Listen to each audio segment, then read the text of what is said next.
안녕하세요. 이루다 스피치 배윤희 원장입니다. 원장쌤이라고 부르시면 되겠습니다. 자, 오늘은 공무원 면접에 대해서 알아보려고 합니다. 공무원 면접 중에서도 지방직 9급 면접 알아보려고 하는데요. 그 중에서도 가장 많이 뽑는 지역이 있습니다. 바로 경기도인데요. 경기도는 28개 시군별로 진행이 되고요.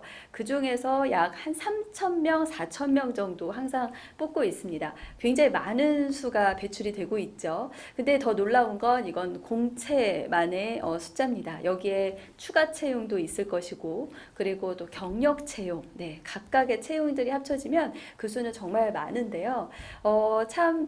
공무원이 많아지는 건 뭐 장단점이 있겠지만 우리 공시생 분들에게는 아주 좋은 소식이 아닐까 싶습니다.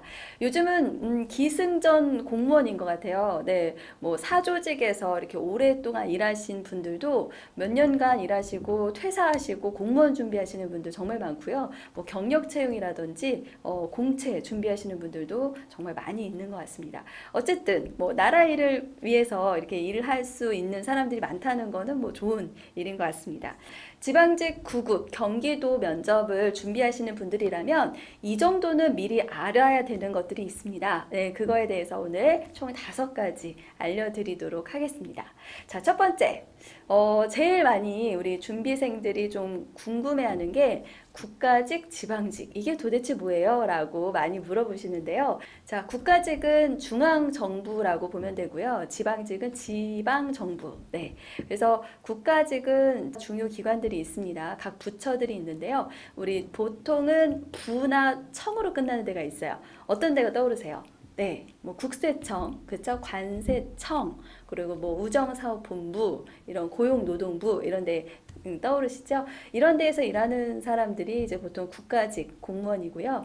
우리 동주민센터 이런 데 가보시면 어떠세요? 그 바로 대면하는 공무원분들 계시죠? 그런 분들은 이제 지방직 공무원이라고 보면 되겠습니다. 국가직 같은 경우에는 인사혁신처에서 주관을 많이 하고요. 그리고 지방직 같은 경우는 각 지자체별로 채용을 합니다. 물론 인사혁신처의 필기시험을 좀 위림하는 곳도 있지만 거의 대부분은 자체적으로 뽑고 있습니다. 국가직과 지방직 어디를 더 선호할 것 같으세요? 네. 국가직은 순환근무를 합니다. 네, 그래서 좀 널널하다는 얘기를 많이 하고요. 지방직 같은 경우에는 좀 일 자체가 잡일이 많다고 해야 될까요? 그러다 보니까 좀 둘 다 붙으면 거의 좀 국가직을 선호하는 추세인 것 같습니다. 경기도 9급 면접 이제 본격적으로 한번 알아보도록 하겠습니다. 첫 번째, 서류 한번 어떤 서류를 내는지 한번 알아볼 건데요.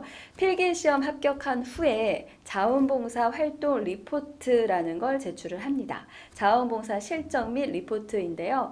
이거는 최근 이내에 실적이 있는 사람들이 제출을 하는 겁니다. 그래서 실적이 없다면 내지 않으셔도 됩니다. 네, 자원봉사 활동 리포트는 배경, 그리고 내용, 그리고 느낀 점, 그리고 자원봉사 활성화 방안, 이렇게 4개 항목으로 구성이 되어 있고요. 각 항목당 200자 이내로 작성을 하시면 됩니다.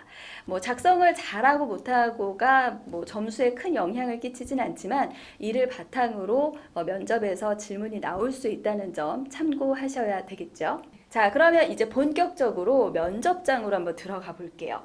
자, 면접장에는 면접관이 3분이 계십니다. 네, 그리고 지원자는 1명. 네.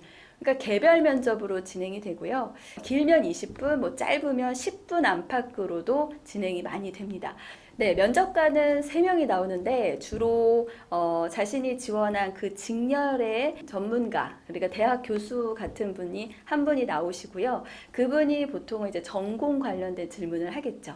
도청 또는 시청 인사위원회에서 2분이 나오십니다. 도에서 나올 수도 있고 시에서 나올 수도 있어요. 이런 분들은 보통은 이제 공직관이나 혹은 가치관들을 많이 판단을 하시겠죠. 어떤 기준으로 뽑을까? 이것도 매우 궁금한데요. 공무원은 평정표라는 게 있습니다. 네, 평정표가 뭐냐면 정말 평가를 하는 그 점수표예요. 각 5가지의 기준으로 구성이 되어 있는데 공무원으로서의 정신 자세, 전문 지식과 그 응용 능력, 의사 표현의 정확성과 논리성, 예의 및 품행 및 성실성, 창의력, 의지력 및 발전 가능성 이렇게 5가지 항목으로 구성이 됩니다. 그래서 이러한 평점표에 잘 드러날 수 있도록 본인의 답변, 면접 답변에 신경을 써야 합니다. 그 5가지의 각 평점 요소를 상, 중, 하로 나누는데요. 이러한 평점표로 우수, 보통, 미흡이 결정이 됩니다. 그러면 언제 우수를 받고 언제 보통을 받고 언제 미흡을 받나 궁금하시죠?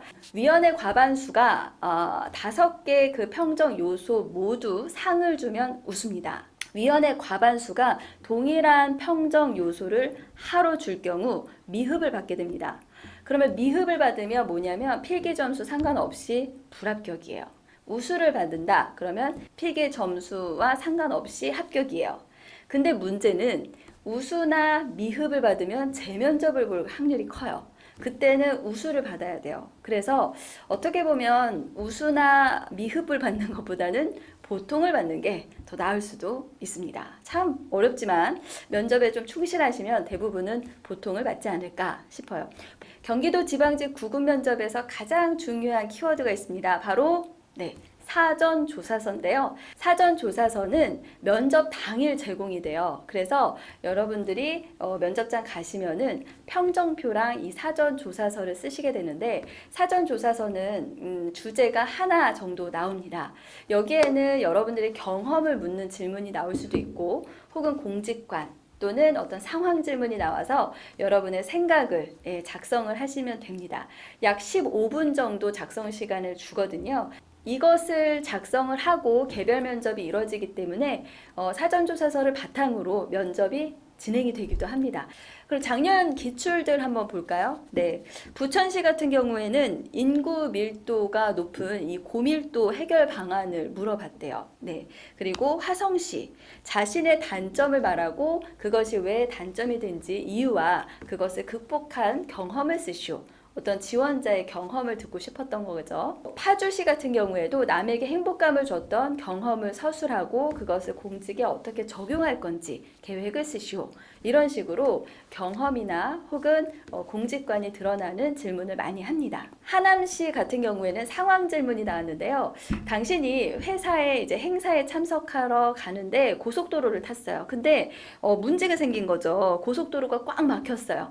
이렇게 꽉 막혀서 제 시간 안에 행사장에 참석을 하지 못할 경우가 발생했다. 그럴 때 어떻게 하겠느냐? 이런 문제 해결 능력을 본 주제도 있습니다. 네, 오늘은 경기도 9급 면접 전에 꼭 알아야 할 5가지에 대해서 설명을 드렸는데요. 어떻게 도움이 되셨을까요? 네, 자, 이러한 기본적인 상식을 바탕으로 면접 질문을 잘 뽑아서 여러분의 생각과 경험과 가치관이 잘 드러나도록 면접 답변 작성하시고 좀 답변을 쓰기만 하면 안 돼요. 아시죠? 실제로 면접장에서 말을 잘 할 수 있도록 자꾸 되뇌이고 스피치 훈련을 하셔야 됩니다.